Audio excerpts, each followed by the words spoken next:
Continuous heavy rains have caused flooding in parts of Quezon City. Ulan, grabing lakas ng ulan, walang hinto dito sa amin. Ayan. Sabi. The reason for this was nearby Typhoon Karina. Yan, may na-rescue na kung konti.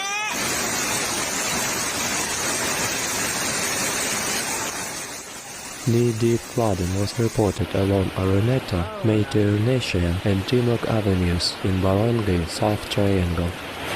Yan.